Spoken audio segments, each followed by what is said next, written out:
we go. Ready? You gonna be able to hold it like that? You sure? Okay. Yeah, I got elbows. I mean, knees. Here we go. This is where you need lapel mics. Remember I was talking about the lapel mics? Yeah. You'd be hearing me crystal clear right now, even from 6 feet away. Pantera, the Extreme Steel Tour. 6 p.m., Monday, July 23rd, 2001. The Compact Center, San Jose, California. Sitting in front of my morning fire, drinking coffee while listening to Reinventing the Steel. I'm holding the ticket stub from this Pantera show. I can always tell how fucked up I was by the condition of the ticket stub. There's such a wide variety of influences heard within Pantera's sound. This band single-handedly invented southern groove metal. There's a real swing between those crunchy riffs.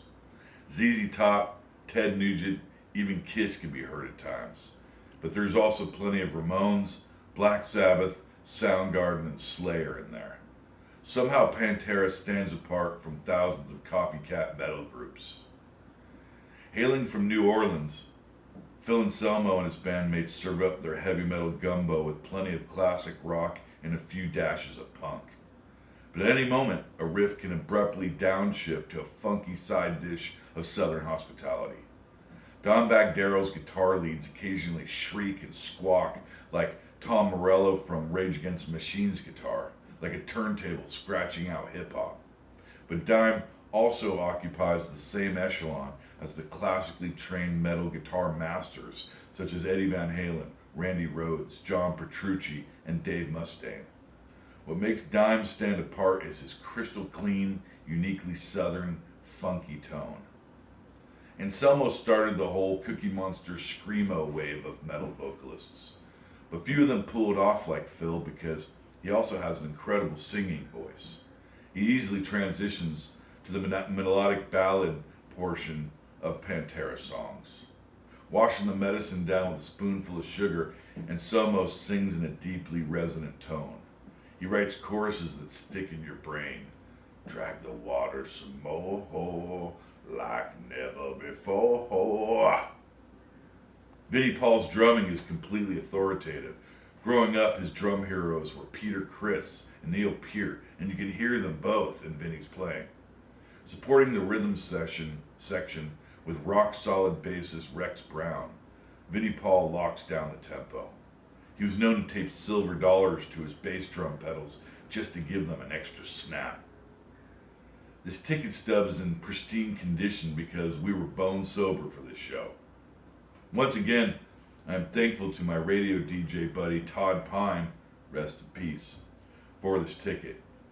I rode down to San Jose with Todd and my old friend Damon on a bus full of radio contest winners from 101.7 The Fox in Santa Rosa, California. The co-headliner for this concert was Slayer, along with Morbid Angel, Static X, and somebody else. Giant flames flanked the stage as Pantera kicked off their set with Hellbound. The lighting guy was in perfect sync with the band's musical transitions. Pantera played in front of 2 stories of Marshall amplifiers, the biggest setup I've ever seen. From the upper seats, we had a panoramic view of the stage and the floor crowd. It was a war on the floor. So much so that Phil Anselmo, wearing a Charles Manson t-shirt, yelled to the tour videographer, "Film this crowd now." At the conclusion of 5 minutes alone, he instructed the audience to form a gigantic figure-8 slam dance pit. Insane. Anselmo raised his fist to the proud weed smokers of California as they went straight into their funky as fuck song, which celebrates whiskey and weed and Slayer. Goddamn electric. Then on cue, none other than Slayer guitarist Kerry King marched on stage playing the riff. King reappeared to play fucking Hostile near the end of the show. Pantera closed their set with This Love and Cowboys from Hell.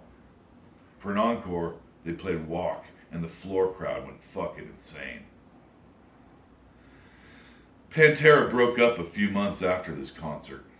And a few years after that, I was driving to meet a client on a rainy Portland afternoon in 2004 when the local radio DJ interrupted the song to announce the death of Daryl Dimebag Abbott, shot on stage by a former Marine with a 9mm the night before while playing a club in Ohio with his new group, Damage Plan.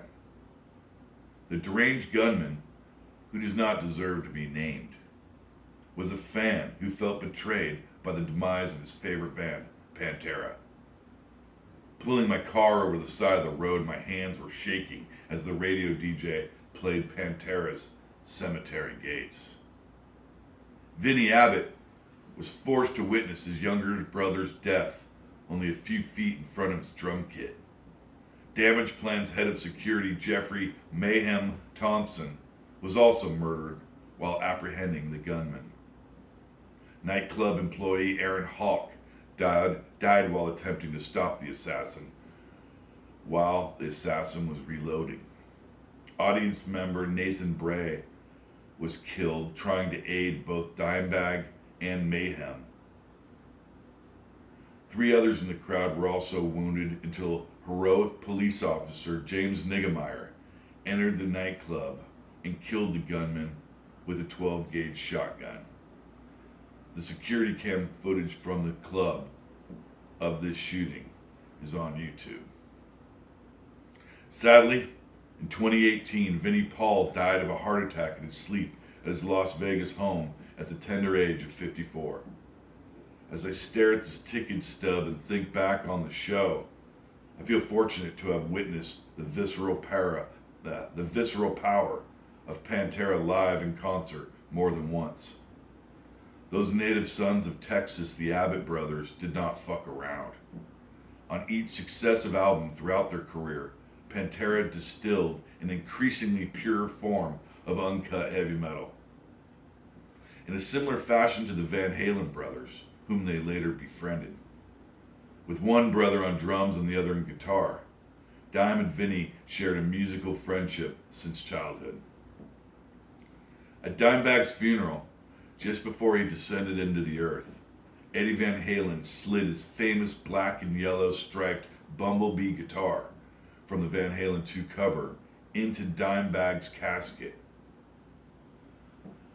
Dimebag's coffin had a flaming kiss emblem across its lid, and his brother Vinny was buried next to him also in a kiss coffin. But at Dimebag's funeral, Eddie Van Halen was quoted as saying, "Dime always asked me for a replica of my Bumblebee, but Dime was an original and he deserves the original." Daryl Lance Dimebag Abbott, one of the world's most electrifying guitarists, was assassinated on December 8th, the same day as John Lennon.